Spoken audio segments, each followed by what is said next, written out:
In this quick video, I'll show you how to connect Coinbase Wallet to Aave step by step. So the first step is to have a Coinbase Wallet in your extension. And you can get it by going to chrome.google.com/webstore. Then on the search bar, type down Coinbase and then click here. Then add it to Chrome.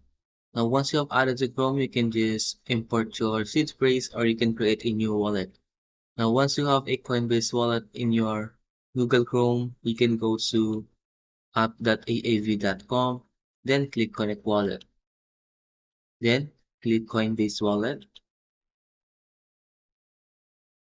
click Connect, and now you're connected to Aave. If you have any questions about how to connect Coinbase Wallet to Aave, leave a comment below.